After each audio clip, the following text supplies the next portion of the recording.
साथियों, यदि आप जमीन खरीदने जा रहे हैं तो सावधान हो जाइए। एडवोकेट जो है वो रजिस्ट्री ऑफिस से एक आपको सर्टिफिकेट पकड़ा देते हैं कि ये देखिए जमीन सही है, और उसी सर्टिफिकेट से कई लोग जमीन खरीद रहे हैं। उस सर्टिफिकेट का नाम है 12 साला भारमुक्त प्रमाण पत्र। साथियों, 12 साला भारमुक्त प्रमाण पत्र बिल्कुल भी मान्य नहीं होता है। क्यों नहीं मान्य होता है मैं आपको बताऊंगा। पहले आप ये समझ लीजिए कि जब आप जमीन खरीदने जा रहे हैं तो वहां पे कई चीजें आपको डॉक्यूमेंट्स वेरिफिकेशन करवाना होता है। साथियों, क्यों करवाना होता है? देखिए, जैसे मान लीजिए सबसे पहले तो आप स्वामित्व चेन देखिए पूरी, ठीक है, कि जो मुझे बेच रहा है उसे अधिकार कहां से मिला, किसने बेचा, और जिसने बेचा उसे अधिकार हुआ था कि अधिकार था जमीन बेचने के नहीं। पहली चीज वो आपकी 12 साल पे नहीं आएगी। दूसरी चीज साथियों मैं बता दूं कि अगर मान लीजिए मैं कह रहा हूं कि ये जमीन मेरी है तो कैसे प्राप्त हुई, उसकी खतौनी में दाखिल खारिज है कि नहीं, खतौनी देखिए, ठीक है।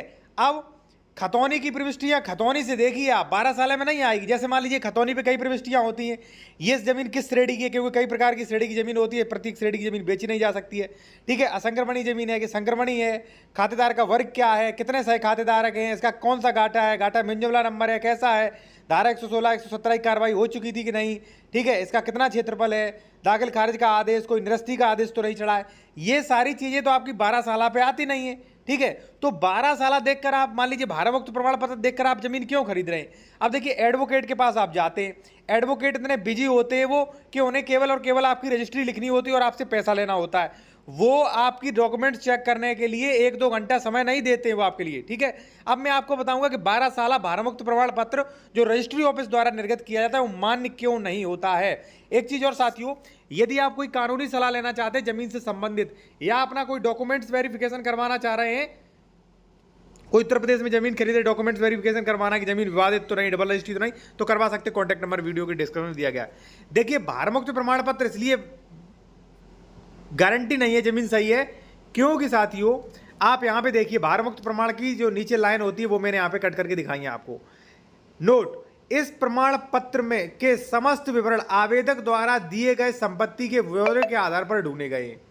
यदि रजिस्ट्रीकृत लेख पत्र में संपत्ति को आवेदक द्वारा आवेदन में दिए गए वर्णन में किसी भी दूसरे ढंग से वर्णित किया गया हो तो ऐसे लेख पत्रों में प्राप्त सूचना को प्रमाण पत्र में दर्ज नहीं किया जाएगा, पहली चीज। दूसरी, वांछित तलाश कार्यालय तथा यथावत सावधानी के साथ किया गया है।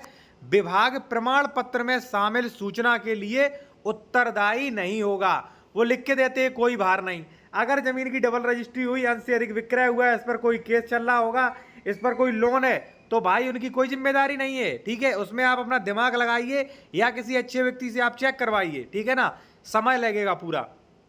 तीसरा, कि इस प्रमाण पत्र में उन लेखों से संबंधित सूचना शामिल नहीं है जो प्रस्तुत हो चुके हैं परंतु जिनका आज की तारीख में रजिस्ट्रीकृत नहीं हुआ है। यह प्रमाण पत्र किसी संपत्ति का स्वामित्व प्रमाण पत्र नहीं है साथियों, ठीक है। आपने स्पष्ट देख लिया, ना तो 12 साल भारमुक्त प्रमाण पत्र स्वामित्व प्रमाण पत्र है, ना कोई गारंटी है रजिस्ट्री विभाग की।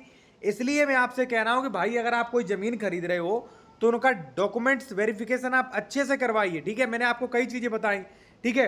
पहले तो उसका देखिए दाखिल खारिज हुआ है कि नहीं, और दाखिल खारिज में खतौनी की सभी प्रविष्टियां, फिर दाखिल खारिज कोई निरस्ती का आदेश तो नहीं, कोई स्टे का आदेश तो नहीं, ये ग्राम सभा में दर्ज जमीन तो नहीं हो गई है, ठीक है। ये सारी चीजें, डबल रजिस्ट्री, अंश से अधिक विक्रय, ये सारी चीजें भाई चेक करिए आप, ठीक है।